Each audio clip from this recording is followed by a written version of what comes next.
Hi, I'm Seraphine. My sister invited me to dinner, then called me selfish, scratched my face across a restaurant table because I wouldn't fund her $5,000 spa trip.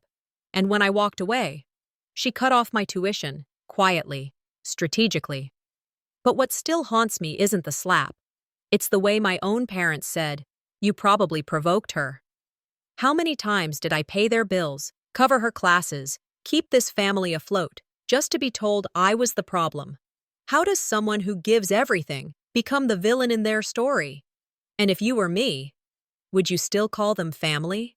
Callista texted me that morning. "Dinner tonight? My treat, just us."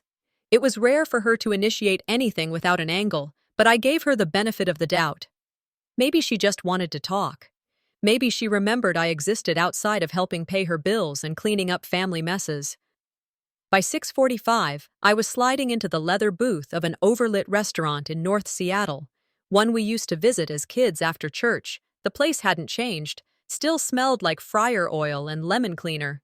Callista was already there, perfectly coiffed, scrolling her phone with that influencer detachment like everyone in the room was just a follower she hadn't blocked yet.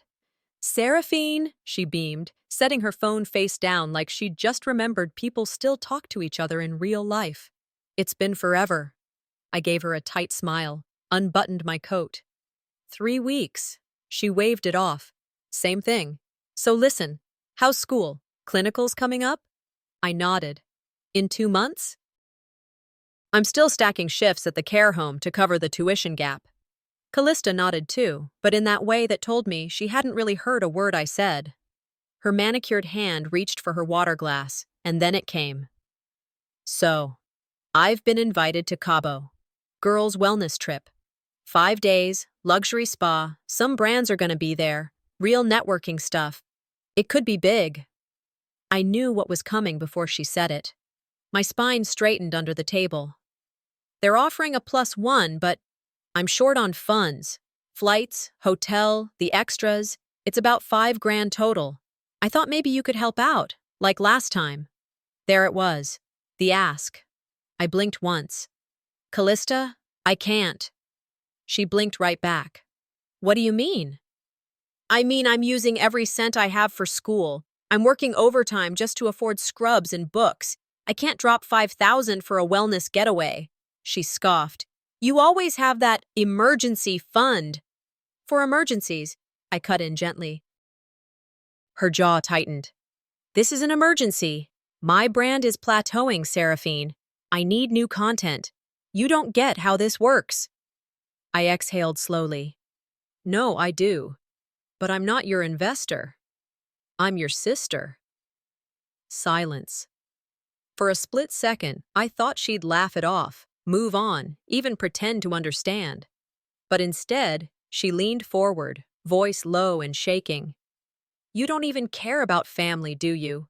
You're just a stingy—" Before I could even flinch, her hand whipped across the table, sharp nails, hot, sting. She scratched me, across my cheek, gasps, a glass tipped over, water spread across the table, forks clattered, time slowed. I didn't move, not at first. My cheek burned, but the embarrassment cut deeper. I could feel the weight of every eye in the restaurant turned toward us. One waiter hesitated, unsure whether to intervene. A couple in the corner whispered.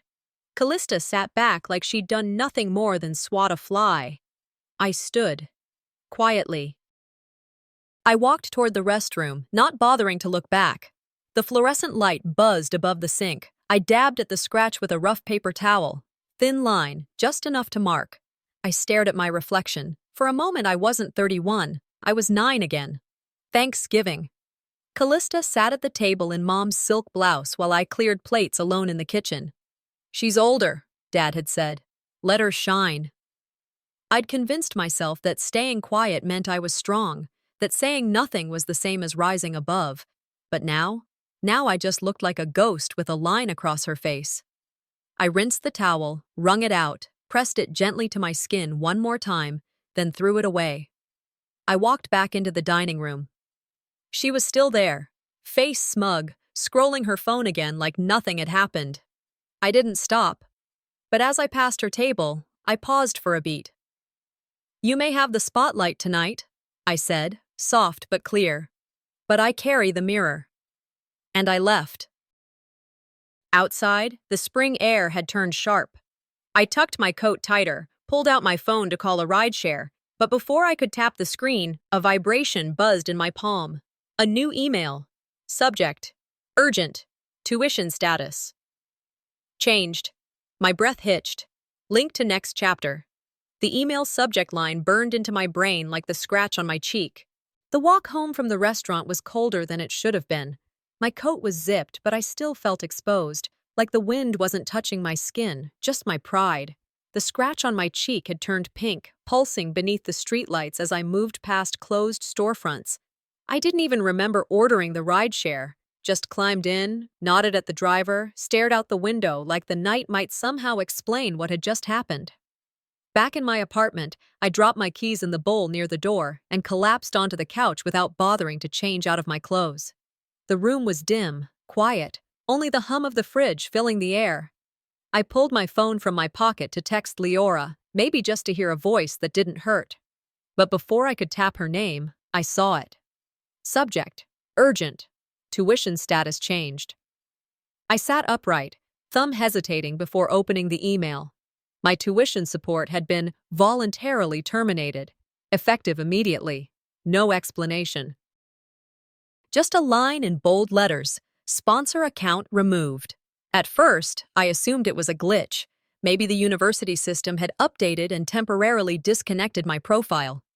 I clicked over to the student portal, but the status wasn't temporary. My tuition was marked as unpaid. A red warning icon blinked beside the message. Payment must be received within 10 business days to avoid withdrawal. 10 days. I called the financial aid office, already knowing it wouldn't be a short hold. My eyes scanned the screen while that same instrumental piano looped over the phone speaker. When someone finally answered, her voice was chipper, too chipper for the kind of call I was about to make. Yes, Miss Lockwood. The termination request was submitted earlier today, by Callista Hawthorne. There was no mistake in her tone. She read it like it was just another routine update. I didn't speak for a moment. My mind replayed Callista's voice from earlier. You're just a stingy. It wasn't rage that flooded me, not sadness either. It was insult, the kind that digs into your bones because it confirms what you were afraid to say out loud. That someone you love sees you as nothing more than an account to empty. I'll call back, I muttered. I ended the call without waiting for a reply. My fingers tightened around the phone. I stared at it like it might offer a different answer if I asked again. Callista had access to my login details. Months ago, she'd helped me check something on my portal when I was struggling with a new interface. I hadn't thought twice about it. She joked, "God, you're so analog."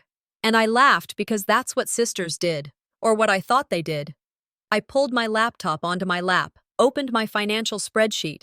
Every transaction for the last 2 semesters was logged, labeled, color-coded.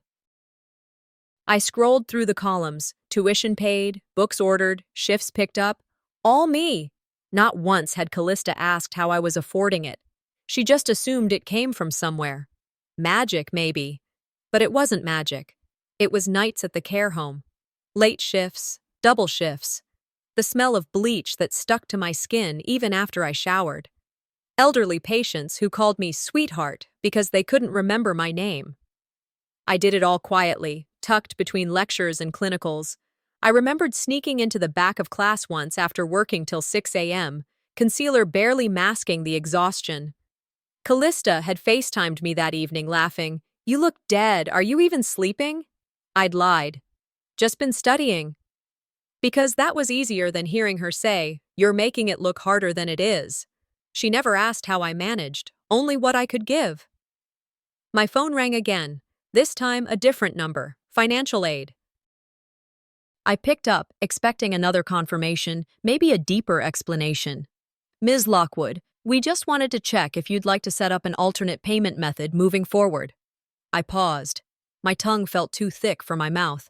"No," I said quietly. "Not yet. I need to think through something first." I hung up, and for a moment, just sat still. The microwave door across the room reflected me. Slightly distorted, but still me. The woman staring back wasn't crying. She wasn't screaming. She was calculating. You don't just remove someone's tuition in the middle of the semester by accident. That's not ignorance. That's strategy. She hadn't just lashed out at the restaurant. This was her follow-through. I leaned forward, elbows on my knees, breath shallow but steady. They say family sticks together. But what if the only glue holding us was guilt, and I've stopped feeling guilty? Just then, my phone buzzed again. This time, it wasn't an email. It was a Facebook notification. Callista Hawthorne just posted a new reel, The Truth About My Toxic Sister. Saturday morning started with sunlight cutting through the blinds, too bright for how my mind felt. I hadn't slept much.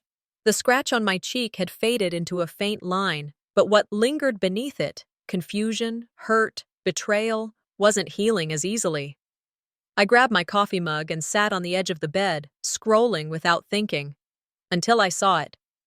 Callista Hawthorne just posted a new reel, The Truth About My Toxic Sister. I clicked without hesitation. There she was, Callista, seated in what looked like her car, hair pinned back loosely, eyes already glistening with curated emotion. Soft piano played in the background. She spoke directly into the camera, voice trembling just enough. You try to help, she began, sniffing slightly. But sometimes people take advantage of your kindness. I never wanted to cut my sister's tuition. That was never my goal. But you can't keep letting people walk all over you, family or not. At some point, you have to protect your peace. The video transitioned into home video clips, Callista and me as kids, laughing in the backyard, our faces sticky with popsicle juice. Another showed me braiding her hair in middle school. Then it cut back to her teary face.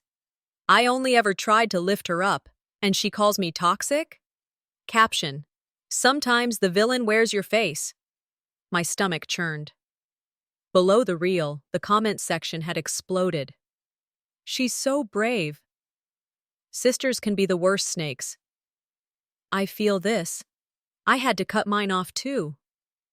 There were hundreds of likes, reshares, sympathy piling up for the one holding the blade.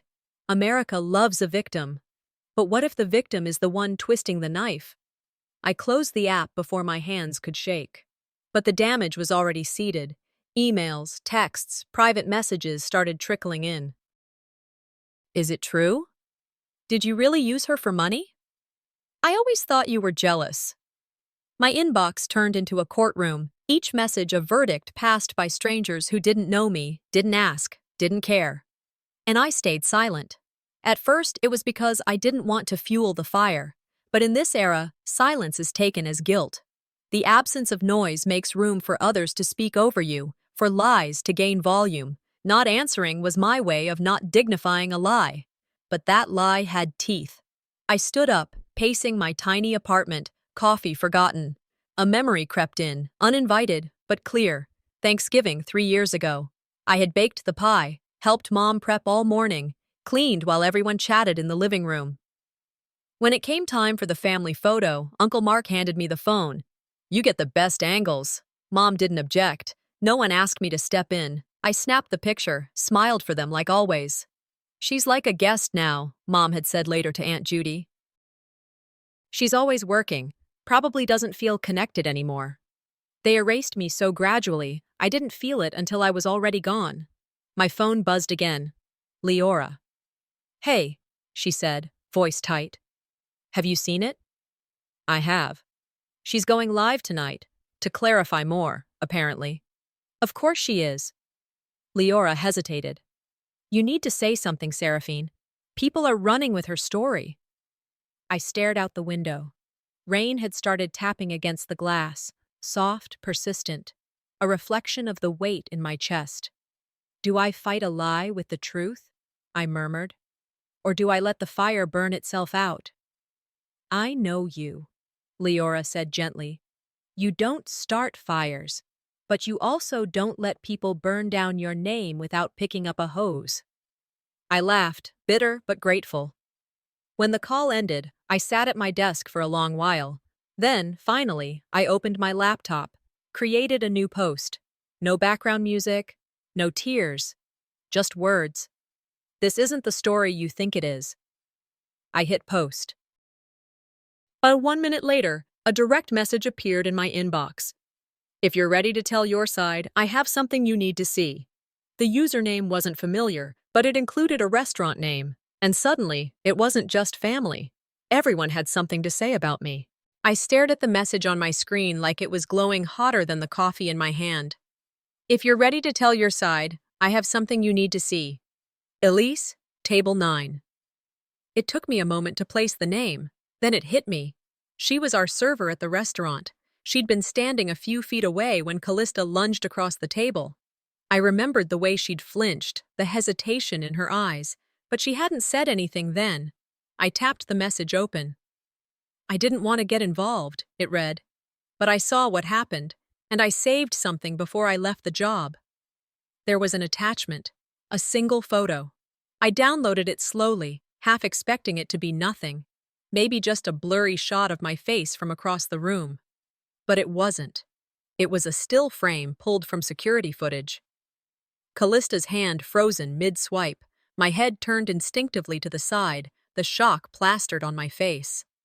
The timestamp read 7:16 p.m.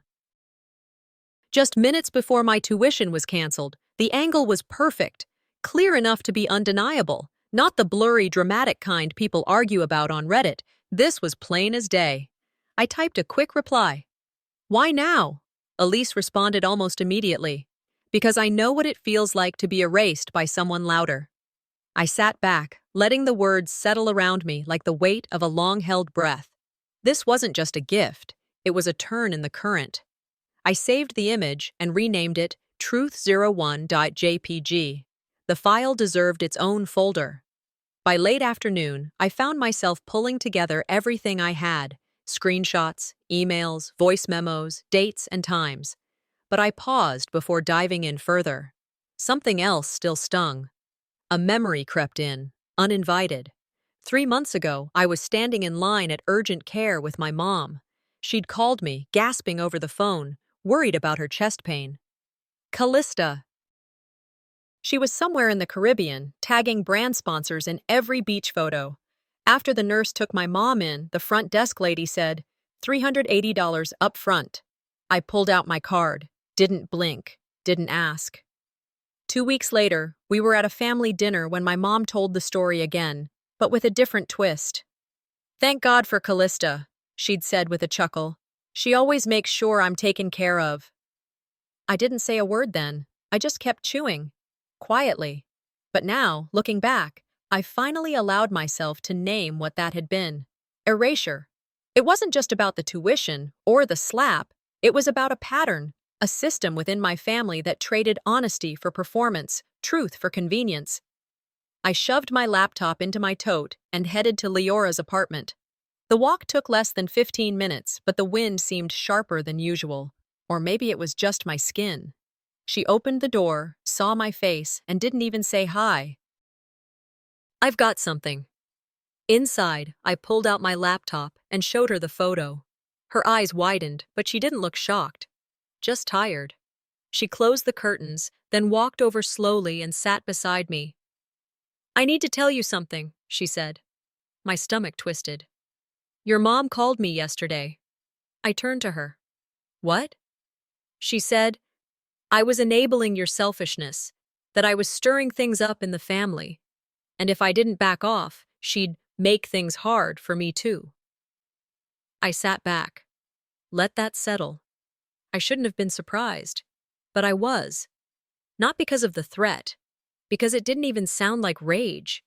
It sounded like strategy, cold and calculated. She doesn't want truth, I whispered. She wants quiet. And I've been quiet long enough. We got to work. Leora pulled out her scanner, and I opened every file.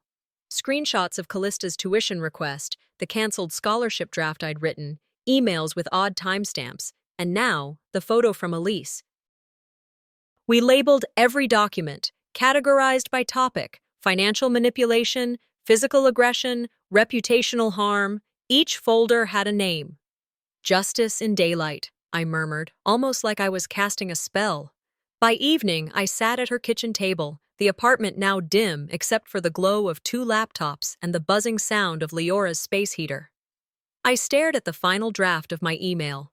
Subject: Request for official documentation, financial account history. I attached the files, took a breath, hovered over the button for one more second, then clicked Send. The reply came faster than I expected, and it had Callista's name all over it. Sunday mornings in Seattle were usually quiet, even in my building, where the neighbors always seemed to be either rehearsing for some community band or vacuuming aggressively. That morning, all I heard was the mechanical whirl of my printer and the tap-tap of my fingers drumming on the kitchen counter. The email I had received barely 30 minutes ago still hovered open on my laptop screen. Tuition payment source removed by linked user, Callista Hawthorne. Access ID traceable. Entry timestamp, Friday, 7:56 p.m. That was 40 minutes after she scratched my face in public. Not even an hour between the humiliation and the retaliation. She hadn't just lashed out impulsively at the restaurant, she'd gone home and made it official. So it wasn't rage, it was revenge, with a timestamp. The paper fed itself through the printer, one page after another. I stacked each sheet in a manila folder I labeled by hand.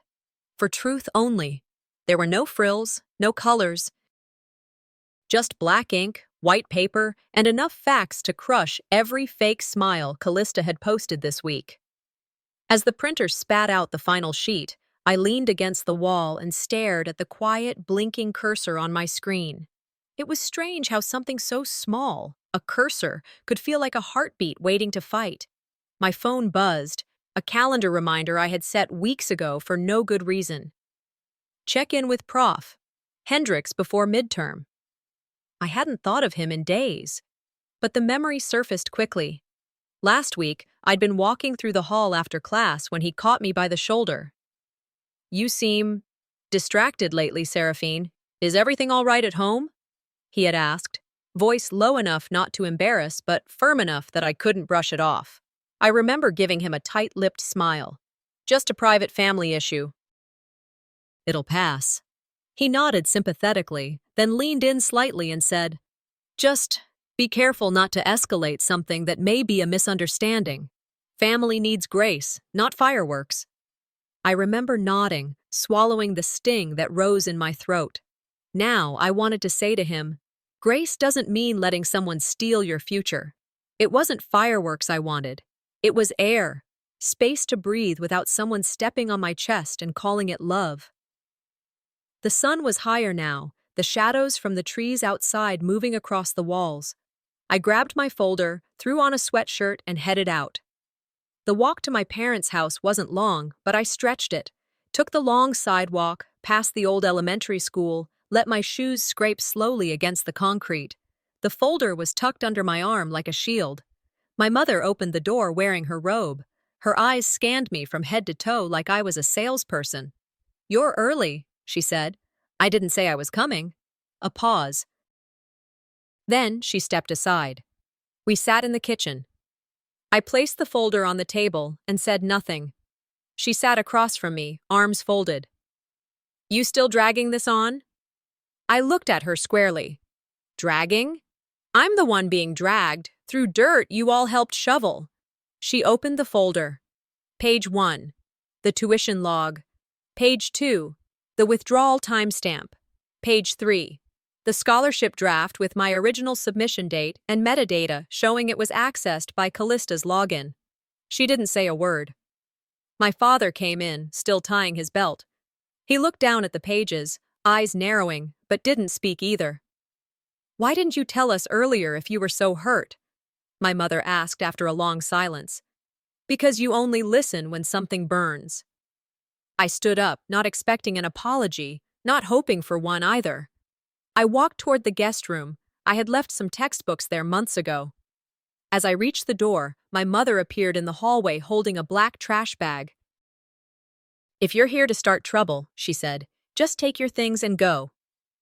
I opened the bag. Inside, my college hoodie, an old toothbrush, a pair of flats, nothing else. No words of warmth, no gesture of peace. She'd already written the ending. I didn't argue, I didn't cry. I took the bag and walked out. When they decide you're not family anymore, they package you like garbage, quietly, efficiently, and with no intention of apology. As I stepped onto the sidewalk, the bag slung over my shoulder like a weight that didn't belong to me. My phone buzzed again. A new text. No name. Just a blocked number. You think this is over? You haven't even seen what I can really do. I didn't respond, but I saved the message and added it to the folder. Monday started early, not because of alarms or routines, but because my brain wouldn't let me sleep past 5:30. I sat on the edge of the bed in the half-dark, one hand wrapped around a chipped mug of black coffee, the other scrolling through my banking app like I didn't already know what I'd find. There it was, a pending transaction, $1,500. Tuition-related code, the same description line as before. My stomach tightened. I tapped into the details. Same routing, same source. Only this time, it didn't stop at one. There were 3 new deductions lined up back to back. Someone was siphoning money again, and they weren't even subtle about it. I called the bank, not the general line. This time, I asked for a fraud rep directly.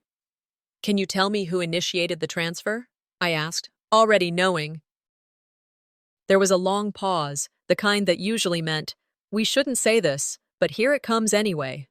It looks like the account access was granted under a shared emergency contact flag, the rep said. That would have had to be approved months ago. I stared blankly at the window. I remembered now, months back when I needed help with a card replacement, Callista offered to manage things for me during finals. Said she just wanted to help. She added herself as my emergency contact and forgot to tell me that came with online access. They didn't just take money, I said aloud after the call ended. They took my choice. Again. I opened my email, but instead of replying to anything, I clicked over to a folder I hadn't looked at in a while. Scholarships, drafts, essays. One file stood out. Women Lead 2023 Final Draft, Doc X. I had spent 3 nights writing that essay, pouring into it every scrap of effort, rewriting my past in a way that sounded empowering instead of pathetic. But I never submitted it. I'd hesitated, told myself it wasn't good enough. 2 weeks later, Callista posted an Instagram story with the caption, "So grateful to be selected for the Women Lead Fellowship. All those hours finally paid off." I'd let it go then, because I assumed I was wrong, that I was just being paranoid. But today, I opened the program website, found her name, found the essay. They had published it as an example of authentic female leadership.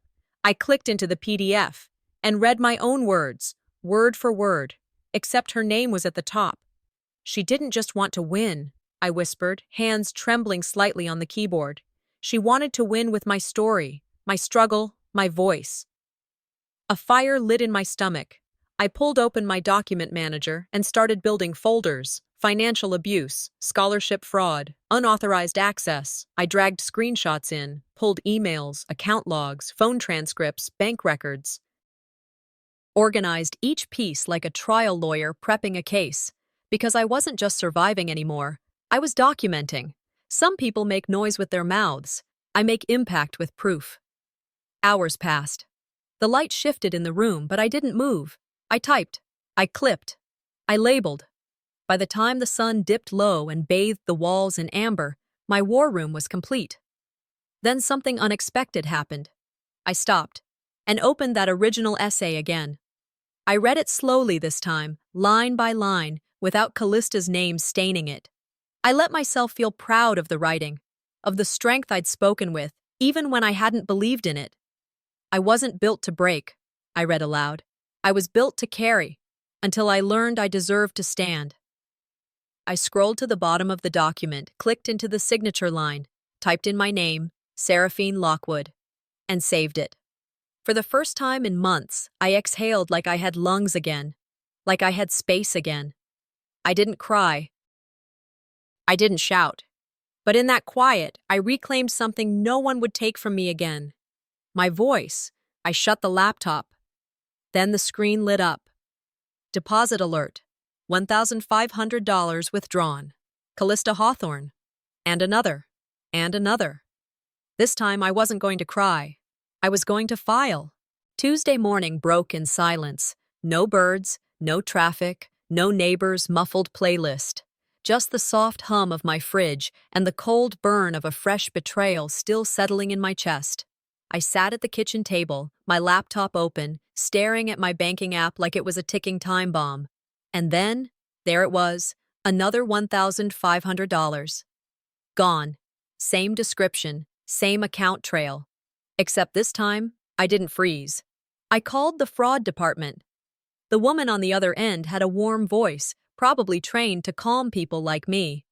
It looks like your account was accessed through a shared emergency contact authorization setup. 7 months ago. 7 months ago, when I let Callista handle a lost debit card, just until finals were over. They weren't just taking money, I murmured. They were taking pieces of me and labeling it family love. I ended the call and immediately texted Leora. Need a tech brain. Urgent. She called back instantly. Still have that friend in Comp Sci? I asked. Yeah, why? Because I need to trace some IP addresses. By 11 a.m., we were in the basement of the student library.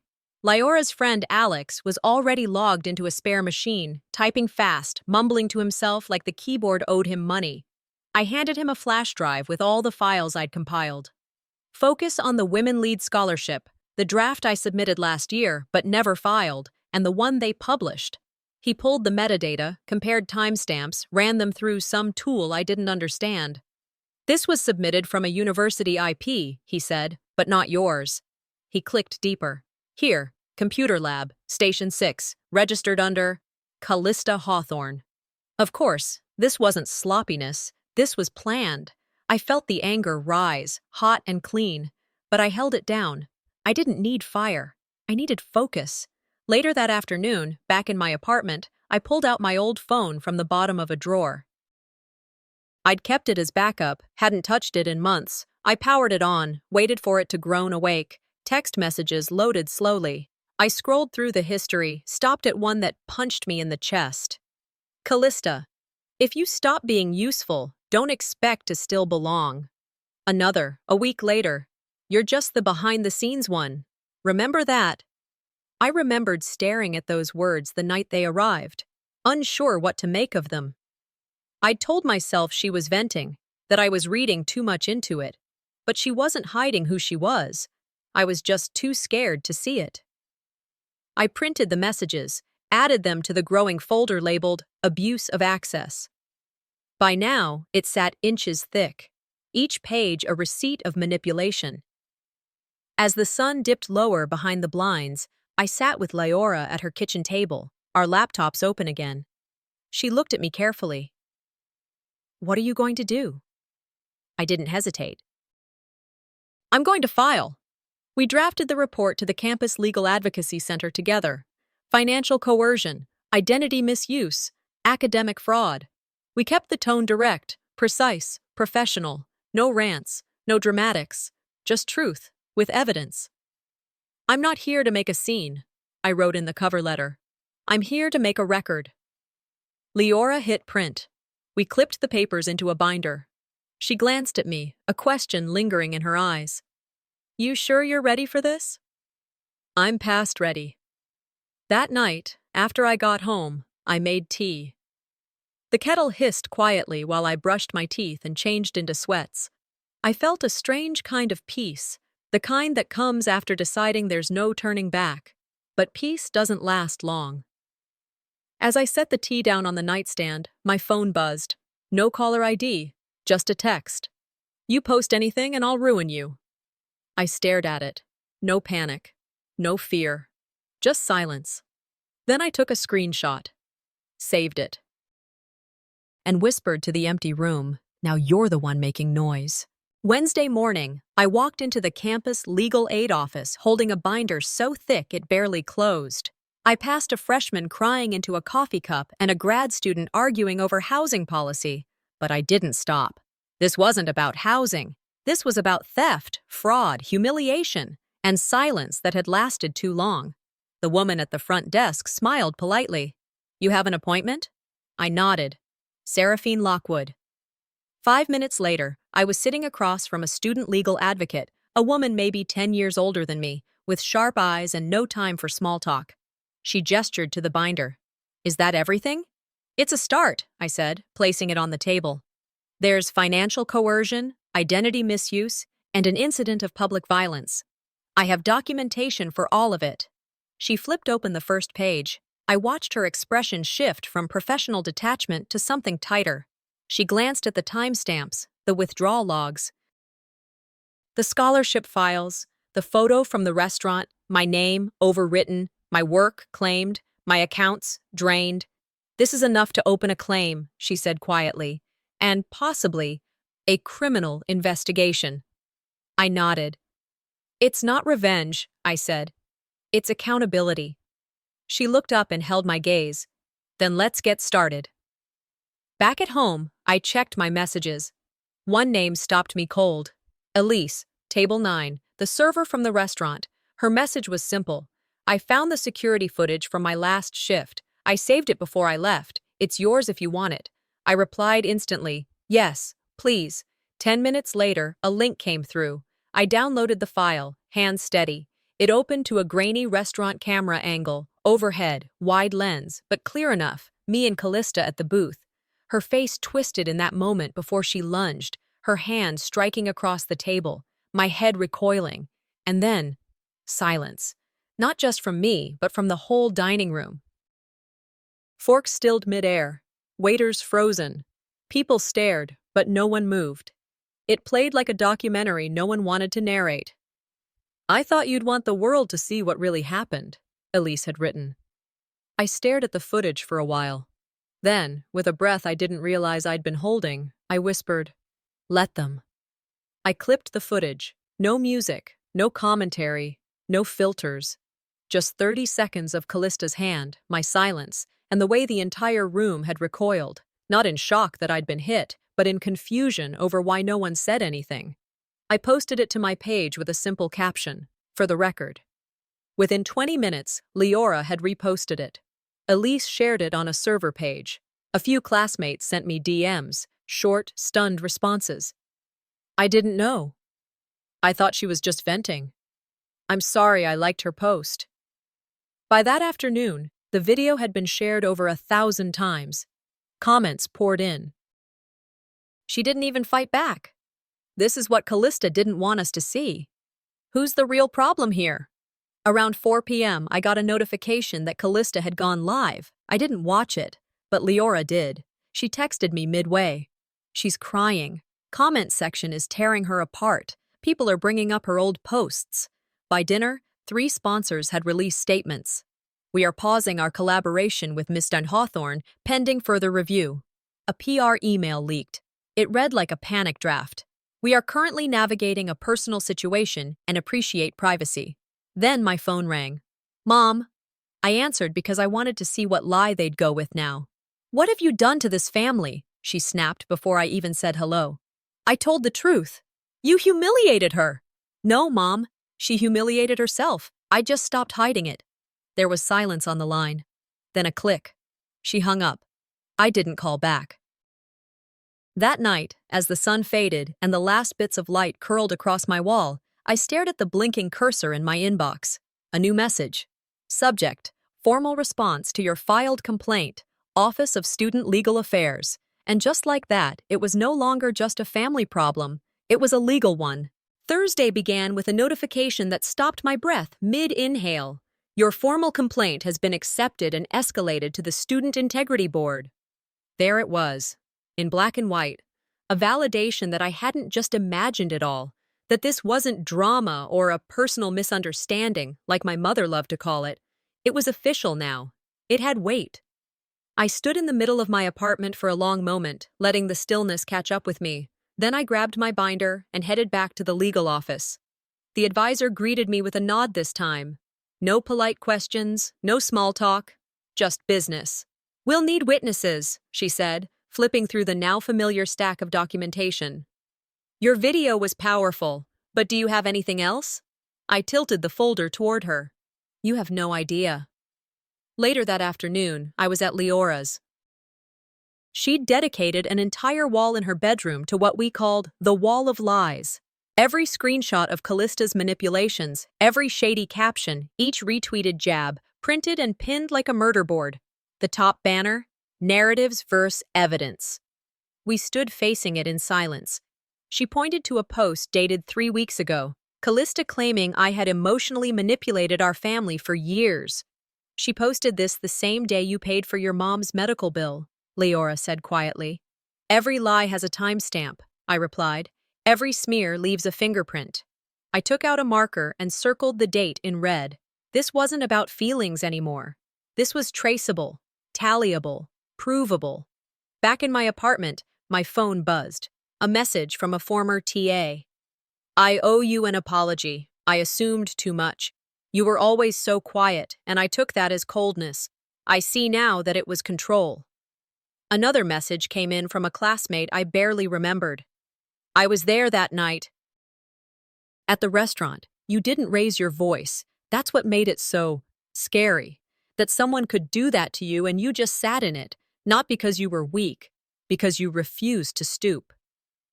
It was strange. Vindication doesn't always feel like relief. Sometimes it just feels still. That evening, I sat down and uploaded everything I had into a secure drive for the legal board. The video, the bank records, the emails, her text threats, screenshots of her logging into my account, the IP data from the scholarship server. At the end of it, I scanned and included the scholarship essay, my essay, with her name at the top. Then, my original version. And I ended the upload with a simple note. This isn't revenge. This is protection, from now on. I shut the laptop and exhaled. For once, it didn't feel like air was scraping against my ribs. It felt earned. Just before midnight, my phone lit up again. Voicemail. Transcription. We need to meet. I didn't know she did all that. She told us something else. Can we talk? Dad. I sat there in the dark, phone in hand. No music, no distraction. I didn't know if I wanted to talk, but I knew I needed them to listen. I met my father at the corner cafe just off campus. He was already sitting at a table by the window, staring into a cup of coffee he hadn't touched. When he saw me walk in, he stood too quickly, like he wasn't sure if I'd actually show. Seraphine, he said with a small nod. Thanks for coming. I sat across from him, folding my hands in my lap. He didn't say much at first, just exhaled hard, like the words were stuck in his throat. I didn't know everything, he finally said. Callista, she told us a different version. I said nothing. I think this got out of hand, he continued, eyes flicking up at mine. You two just need to talk. Work it out. It's a misunderstanding. You both made mistakes. My lips didn't twitch. My pulse didn't rise. No, I said calmly. What she did wasn't a misunderstanding. It was manipulation. I stood up. He opened his mouth again, probably to say something about grace or forgiveness. I didn't wait to hear it. By 11, I was sitting in the campus legal boardroom, across the table from Callista and her appointed advisor. The panel consisted of 3 administrators, 1 student representative, and a staff attorney. I noticed how clean the room smelled, like toner and cold coffee. Callista looked every bit the part. Modest blouse, hair pulled back, no makeup, eyes slightly reddened like she'd cried just enough. She spoke first. I'm not here to argue, she began softly, her voice trembling just enough to catch attention. I'm here because I want peace. But what Seraphine's been doing, it's been cruel. She's unstable. She's using this to hurt me, to ruin our family's name. I didn't touch her tuition. I didn't take anything from her. I was just trying to help her grow up. She paused, as if waiting for someone to hand her a tissue. She's been spinning these narratives for years, she continued, making herself the victim, withholding love. I tried to be close, but she always pushed me away. One of the panelists leaned forward. Ms. Hawthorne, do you have documentation of your claims? Callista froze for half a beat. I didn't bring any today. I opened my folder and placed a flash drive on the table. The screen at the front of the room flickered to life. First, the login history from my student portal, Callista's IP. Then the email timestamp of the tuition withdrawal. A list of bank transfers, all traced. Screenshots of her using my scholarship draft. Her text threats. Finally, the restaurant footage. The room went silent as they watched the moment her hand lashed across the table and the sound of cutlery paused mid-clink. My stillness, the way I stood and walked away, the slap wasn't the loudest part. The silence afterward was, and then a door opened. I have something to add. Elise walked in, still in her catering uniform, badge pinned crooked. Her voice shook, but her eyes didn't. I was working that night, she said. I saw everything. I saved the footage because it didn't sit right, and I waited too long to speak. She handed the panel her own signed statement, then sat quietly in the back. Callista didn't look at her. She didn't look at anyone. The lead panelist took a breath. We believe your identity and access were compromised. Your tuition and academic records were manipulated. A full report will be sent to Student Affairs and the Office of the Ombudsman for further action. I didn't smile. I didn't flinch. As I stood to leave, I looked at Callista. She stared at me. Not crying, not raging, just frozen, like someone who'd run out of tools. Later that evening, my phone buzzed. Voicemail transcription. I saw your story. I've been through something similar. If you're ready, we'd like to offer you a platform. For the first time, my voice wasn't shaking. It was being requested. The auditorium was quiet, almost reverent. Rows of folding chairs filled with students, staff, a few faculty members, even strangers I didn't recognize.